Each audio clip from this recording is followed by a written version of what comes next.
Hi guys, good morning. I just wanted to make a few comments on the potential campaign by Bongbong Marcos, former Senator Bongbong Marcos, as President of the Republic of the Philippines. I've just been looking at social media this morning and I've seen several news agencies in the Philippines who have also been bringing up the Marcos era, if you like. And of course, their coverage seems to be rather biased.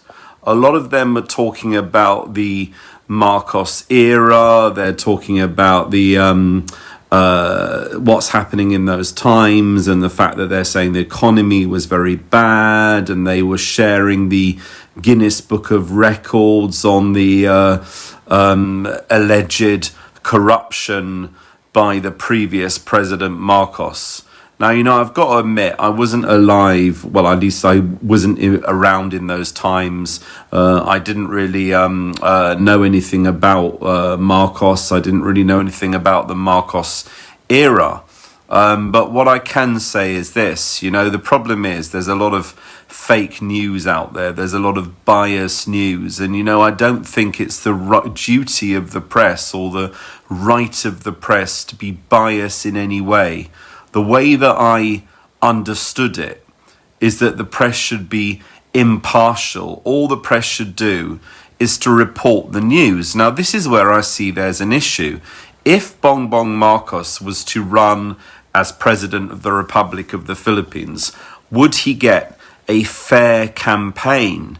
He's just got as much right as any other candidate to run as president. The way I see it is that anyone, well, as far as I know, as far as I understand, anyone who can read and write, a Filipino citizen, is allowed to stand for President of the Republic of the Philippines. So this means BBM has just as much right as anybody else to stand as president. Doesn't mean that everybody's going to vote for him. Doesn't mean that everyone's going to agree with him. But even so, he has a right to vote. Now, Bongbong Marcos is not his father. Whatever people think about the Marcos era, whatever people think about that time, I'm not going to comment on it because I don't have any information. I don't know what happened in that time. It's not for me to say. I will remain impartial. The fact is that any candidate who's vying for President of the Philippines, you need to look at what they've achieved. You need to look at how they are as a public speaker. You need to look at what they can do for the country. And this is what I believe should happen in this case. But I think that BBM is already at a disadvantage from the Philippine press, which I see as unfair. I don't think it's fair that everyone's bringing up the Marcos era. Everyone's basically already kind of putting a nail in the coffin before he's even run as president or before he's even officially declared his candidacy, which I think is most unfair. I think there needs to be somebody monitoring the press in the Philippines. I think somebody needs to oversee press in the Philippines to make sure that their coverage isn't biased and it is impartial. That wouldn't happen in other countries. That wouldn't happen in the UK. During election time, everyone has to have a fair crack of the whip. Everyone has to have an equal amount of coverage. And I do worry that any campaign that BBM mounts is going to be skew-whiffed, if you like, or he's going to be an unfair disadvantage due to biased media bringing up stuff in the past. In the time of the Marcos era was the time before social media, the time before Facebook, the time before any of these things existed, which meant it was very much harder to share news. It was very much more difficult to fully see what was happening in the Philippines at the time because there wasn't the benefit of the social media. I can't comment on that era because I wasn't around at that time.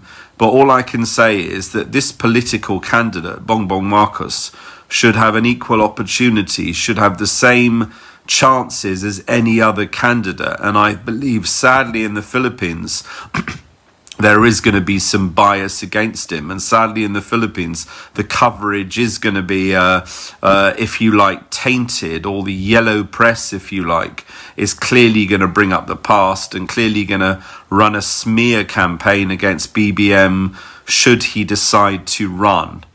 Anyway, that's all I have to say.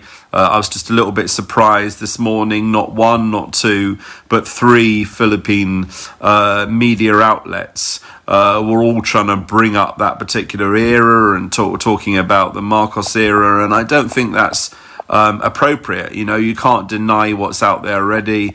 You can't deny the news that's out there already, but I think at least people should give any candidate, if they decide to run, should give any candidate a fair chance. And I do believe that if the press keep on going back to the Marcos era, if the press keep on going back to that time, I don't believe this will give BBM a fair chance to run.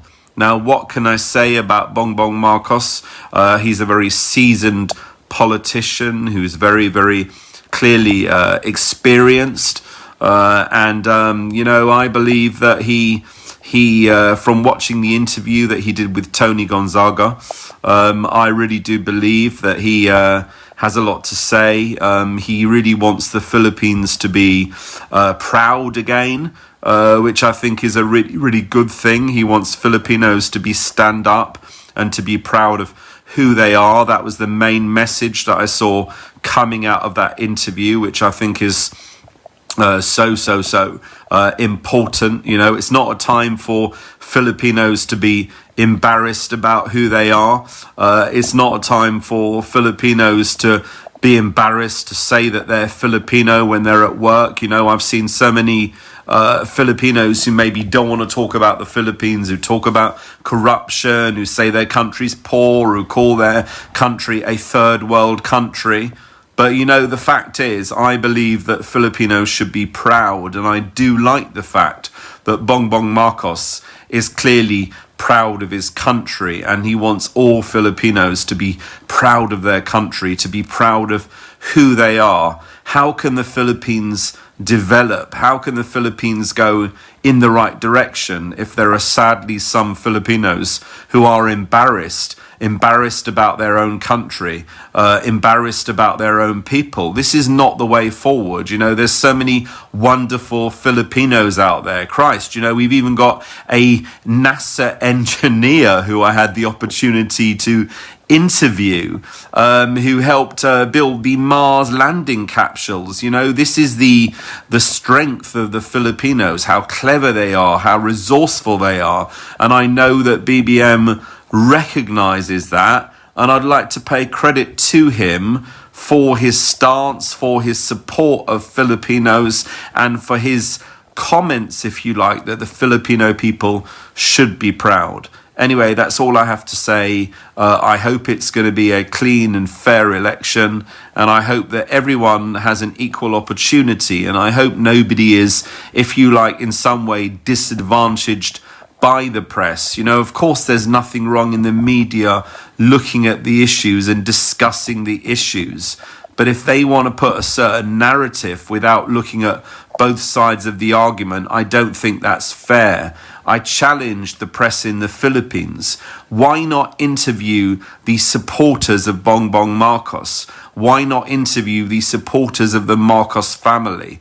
Why go back to that time and talk about their version of the news when they haven't given the other side a chance to talk, or they haven't given the other side a chance to be interviewed? Why doesn't the front page of the Manila Bulletin, the Philippine Daily Inquirer, why don't they feature somebody who is a strong supporter of Marcos? That would be really a revelation, and that would be what I call fair press. Anyway, guys, thanks very much for watching. Best wishes.